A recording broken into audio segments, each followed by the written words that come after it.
Hi everyone, and thanks for joining us today on Facebook.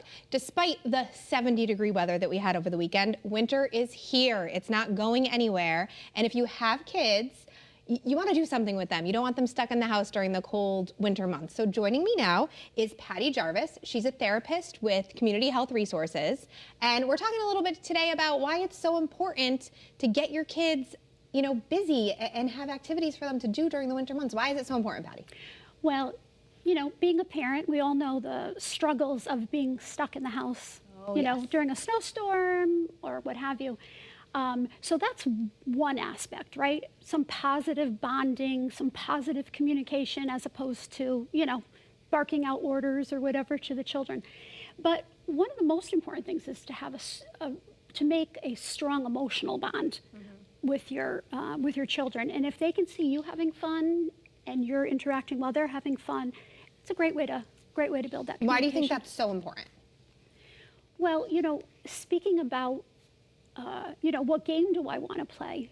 If they can make that conversation and they know you're approachable, when they really have to come to you as they develop with a little bit harder, they're able to do that because you've already opened the lines of communication. Right, so really keep those lines of communication open at an early age. So when it's, it might be, how do I tie my shoe, Mom, when they're young? But when they're older, it may be a problem that you're really happy they came to you with. Right, exactly. Now, how do you start? Where do you come up with the plan for the family activity? Yeah, so, first of all, the most important thing is you've got to get the kids to buy into it, because you could say, yeah, we're going to do this great fun activity, and they may be like, no thank you. Right. So when I did this with my family, we would sit down and have a family meeting, like if they were predicting snow or we knew it was going to be a school vacation day, that kind of thing. And we would each put in 3 little tickets of activities we would be willing to do as a group. So put those into a box. You could decorate the box, make it the process as interesting as the activity. And then everybody gets to pull one activity. I love that. So it really gets the whole family involved. Yeah, so the kids have a stake in it. Right. You're all working together. Everybody gets something they want. So. And one thing that I think is on a lot of parents' minds, especially with the winter weather and the kids being stuck in the house, is their devices. My kids have them. I think everybody's kids have them. How much time on a snow day, it's not a typical day, how long should they be on them? Well, I think it depends on their age. If kids are younger, obviously less time is better. A little bit older, I like, however, to have the children earn their time. So, these are your list of expectations for the day. If these are done, you've earned X amount of time, depending on how old they are. So, it's a little incentive. It's their pay for having a good day. I've seen on social media some parents will actually change the Wi-Fi password until the kids get what they want. Yeah. I don't know if anybody out there watching has done that. Let me know, because that seems like a good. And you kind of write down the chores and what they need to do, and then you'll give them the password when it's done. And the other thing is, you're teaching them to be autonomous. You want something, you have to earn it. That's really important in terms of their own self-efficacy, their own self-esteem. A good life lesson. Right. Now, how can you encourage them to not want to be on the devices, though? Because I know, with my kids anyway, my boys, they'll want to go downstairs, play in their room, be on their video games all day. How can we get them to not want to do that? That's like the hardest question. You got that, yeah. If you should can that one if you figure it out. But anyway, I think it's appropriate to set limitations. And you say, if you don't have school, the most you can be on, the most time you can earn is X amount of time. And then allow them to do that. I've heard different stories of people taking baskets, and anytime it's a family time, all the phones have to go in the basket so that the kids aren't sneaking or, the problem nowadays is phone is only one electronic screen they have, computers, tablets, and all the other. So maybe we just need a really big box. Put those Xboxes in there, they'll fit. Everything. So now, if someone's having trouble connecting with their, their young person, their teen, you guys can help. Oh, absolutely. So how can people go about, what can you do to help people? So at our East Hartford clinic, we service children from 3 years of age to 18. So again, a lot of different developmental needs. Sometimes it's things as simple as attention deficit, where we can teach them some strategies, how to pay attention better in school, how to listen, or preschool, how to listen at home, that kind of thing. We do individual therapy. We also do family therapy. A lot of what we're doing is modeling for the parents the way we want them to interact with their children, right? So they can see, well, it can happen. And the more you practice that, the better you're going to get at it. Now, I like the idea of family therapy. So do you guys, do you see more of that now? Is that a trending thing that, people are coming in as a family and not just sending their child off to therapy by themselves? It's a mixture. I think it really depends on the needs of the child. I would say the younger children, it's more family, because you need the parent there doing the parenting and the children, interacting. With the teenagers, you have to give them a choice. Do you feel comfortable having your parent in the room? Teenagers do have confidentiality. So what they say to us, stays with us.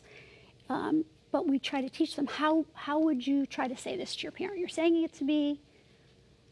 How could you do it to them? And then we role play, practice, that whole thing. Now, I notice just anecdotally with, my kids and their friends that kids nowadays seem to be much more anxious and filled with anxiety and with all the things that are going on in the world today. What are some of the signs that, we as parents can look for to say, maybe I need to get my child some help? Right, that's a great question, because anxiety manifests in so many different ways. Sometimes children all of a sudden become very sullen. They become very angry, anxious, obviously. They may have trouble eating, sleeping. Suddenly they don't want to attend school. They have the headaches, the stomach ache. So I think we have to be in tune to the kids and see, even anger. Sometimes they might be acting out, and it's not really that they're just trying to misbehave, but that they are really anxious about something that's going on with them. If a parent recognizes some of these symptoms, what can they do? Well, first thing you should do is probably talk to your pediatrician. Make sure there's nothing physiologically going on with the child. Once you know that's set, if you call an agency such as ours, they do a brief assessment over the phone, and then they refer you to whatever clinic you're closest to, depending upon what services you need. And now CHR has many different locations. Sure. You're based out of East Hartford. What does your office specialize in? What do you guys do there? It's an outpatient clinic, so soup to nuts. I mean, it's whatever the needs of the clients are at that time. I'm certified in trauma-focused cognitive behavioral therapy, which is one of the evidence-based approaches we use, and so it wouldn't be unusual to have kids with trauma being referred to our agency or our office. Where can we find the office? Where in East Hartford is it? It's at 474 R School Street in East Hartford. The easiest way to hook up with us, though, is to call the assessment center. They're the gatekeepers for all our programs, and by calling them, they can channel you to the right program. Or the website even. Yeah. And I'll post that below this video. I will, if you're watching it later, I will post in a comment the website and the phone number in case anyone is looking for your services. You guys have an event coming up? We do. Next Wednesday on the 22nd from 5:30 to 7:30, we're doing an open house because we're a fairly new clinic in East Hartford, and we're going to have refreshments, and there's going to be activities for children such as board games, crafts, that kind of stuff. And there's also going to be a presentation for the parents in terms of how do you beat the winter blues? Right. What are some ideas that I can do with my kids? And I'm hoping it'll be a collective conversation so that things that they've done that have worked well, they can share with us. And obviously we share ideas with them Great. So a great opportunity to get some ideas. And no one wants their kids sitting around, glued to their phones, glued to their Xboxes when they have a snow day or, you know, a weekend when it's just too cold to do anything. Right. So that's a great, I think that's a great resource that, you know, people could go to. This is free. You just Sure. come to the office that day, and I'll also post the details about the event underneath this video as well, so that you know, people really should take advantage of that. Yeah, and the clinicians that are working out of that clinic will be facilitating that night. So it's nice, you can meet the person that you may be talking to, or your Right. child might be speaking with. So That's awesome. What's your number one piece of advice to do or not do for parents on a day when, you know, their kid might be stuck in the house? I think consistency is really important, no matter what you're doing. So if you say we're going to do such and such, you should do such and such. One of my favorite and worst activities at the same time with my own children was cooking. It's, you know, they learn science, they learn wet, they learn dry. You get to eat it when you're done, so that's always a fun thing. But boy, does it make a mess.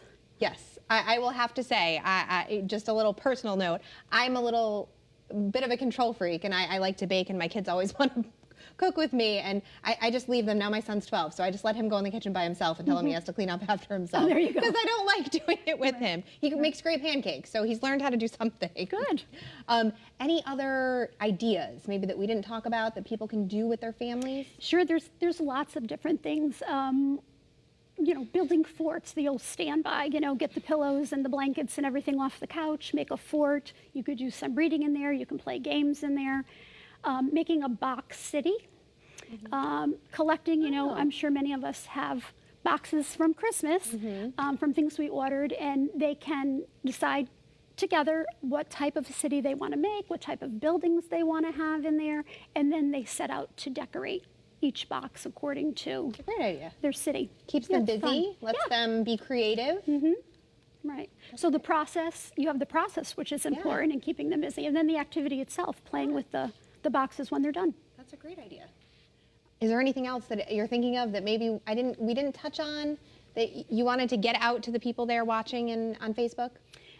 Just the last thing about our clinic, it's a very small clinic.